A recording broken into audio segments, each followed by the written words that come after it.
Assalamu alaikum, dear students. I am Arif back with my another lecture from your social science book, that's geography. आज तुलो इस इंशाल्लाह geography में कर वारिया comment receive जे तो Unio Kashmiri language में या उर्दू language so that इस हको असल पर समझे तो इंशाल्लाह सानन स्टूडेंटन मौजूद छुस बो कश्मीरी language या उर्दू language में समझावत बा आज तम क्या जे यमन सानन स्टूडेंटन छुन आसान पगा examination हालस में कहीं ते खाल तो खुदायस वगर तो इंशाल्लाह बुशिस तो उम्मीद करान कि तो वुशियो मेन लेक्चर अम सत हे हर कह स्टूडेंट फायदे तुलित सो दैट तमिस गसन कॉन्सेप्ट्स क्लियर आज तुल मे गोडनुक चैप्टर अथ इस वनान रिसोर्सेज एंड इट्स क्लासिफिकेशन अथ में कॉन्सेप्ट्स ऑलमोस्ट 10th किस ज्योग्राफी मज गोडनुक चैप्टर तो बह समझा आज तो रिसोर्स एंड इट्स क्लासिफिकेशन क्या गई तो थो ध्यान तो वुचो सलिम मे कुन बह समझा गोडनुक तो रिसोर्स क्या गो तो कुन सात छु तुम काम करान यू जस्ट फील हंग्री तो कुन सात बच लगान तो खेवान बत फुला या कह बनाना या फ्रूट कह तुलान तो खेवान छु या कुन सात छु तुम त्रेश लगान तो थर्स्ट तो बच लजम तो कह जूस तुलान या त्रेश तुलान तो तम सह थर्स्ट मकलान यमवे चीजों सत या कुन सात when you are feeling fatigue yourself कुन सात छु तुम तंग सुस्त इंसान बासान बेचैनी बासान तो वथान तो गसान गार्डनस मज यह बच लगन यह थर्स्ट गसन यह फैटिग तो यम चीज करू तुम कल कम त्रेश चन सत या कि फ्रूट खेन सत या कह चीज खेन सत गो अम सत गई तुहज जरूरियात पूरा तो यमन चीजन हेको रिसोर्स वन गो रिसोर्स हेको तथ चीजस वनिस युस तुहज जरूरियात पूर कर युस तुहज वांट्स पूर कर युस तुहज रिसोर्सेस पूर कर यिथे पे मे ये पॉइंट वाइज तुम थो ध्यान मे कुन पॉइंट वाइज मे होमुत रिसोर्स क्या गो गोडनेथ वन बह गोडनिक पॉइंट करो ये डिस्क्राइब तुम थो मे कुन ध्यान resource has been defined as any means of attaining given ends resources गई तिम चीज यमन तुहदन जरूरियातन एंड मिल या कह सह जरिए यमन एंड आशर पे तह लजो अतन बच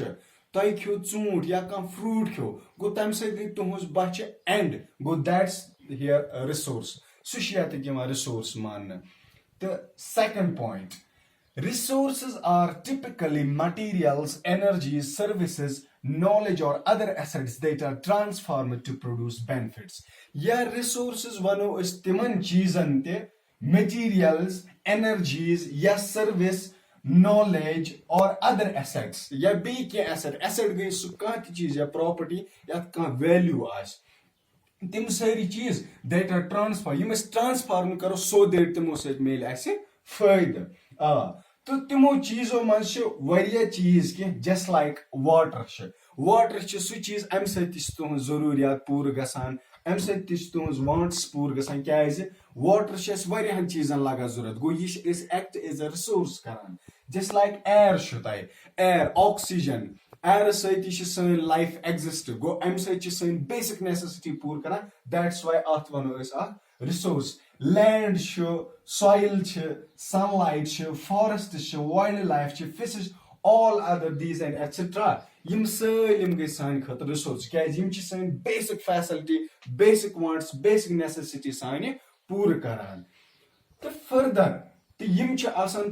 यम तमाम रिसोर्स यूजफुल टू मैनकाइंड क्या यमो सत हर अकिस फायदे मिलान तवे यमन मोनमुत रिसोर्सेस पत वो बोन कन यम रिसोर्सेस आमुत मेनली बेस्ड ऑन अवेलेबिलिटी यम आमुत दोन कैटेगरीजन मज डिवाइड कर अकिस वन नेचुरल रिसोर्सेस बिग्स वन मैन मेड रिसोर्स तुहदिस क्वेश्चन पेपर्स में ये question what are resources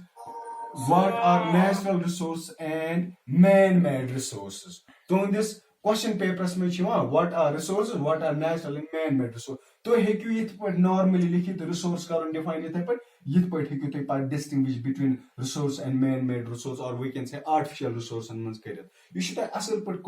copy कर नोट डाउन कर सो दैट यह गई याद वो नेचुरल रिसोर्स क्या गई Natural resource which is godnethy yeh word tale taran fikr natural resource yeh go su resource yus qudratan bakhshmut ase yus naturally as occurring aw samajh just like those resources which are bestowed by nature yim has ge doctor sab tim resource yim has Allah Taala han che bakhshmus yim qudratas man che yani ki yiman insan he ki banavit kihen ha byak point regarding natural resources which exist without the actions of humankind. Yim gai tim resources at mention insan sans involvement asa yim Allah Taala bakhshum just like agar which resources kom chas in present yim Allah Taala bakhshum just like air show sunlight show land show water and all that forests etc. Beakak point natural resources include the properties like natural resources gai tim resources Allah Taala han chiman ki khususiyat bakhshum just like magnetic properties, gravitational property, electrical properties, and forces, etc. Yim gay tim natural so yim just like Allah Taala yim property shu bakhshmaz. Hope that you samajhan tu the barabar concentration me kun. Which is examples natural resources maz kus yiwan. Air shiva, water shiva, land shiva, sunlight shiva, forest shiva, minerals shiva, wildlife, etc. Yim tamam gay bunka yim gay salim natural so kya yim shi Allah Taala na se bakhshmin. Back a point regarding natural resources. Natural resources have mainly organisms, mainly have origin like wood, water, plants, minerals. Yani ki natural resources mainly asan organic origin. Kashipur just like wood, water, plants. Yani ki mainly from livings. Aap samajh? Haan. So pat wucho is byak man-made yah is vanat artificial resource. Go ye tare word tale fikri man-made ya artificial resource ka is vanat man-made ya artificial resource go su resource yus has insan nas banamut. Man go insan made go banaun. Go ye so the tim resources yim insan magar insan kit pach ak resource bana. Insanan kar kam tem kar yimai natural resources transform karin modify the bananak man-made resources yim temis akar bakarai just like one example makan ch banimut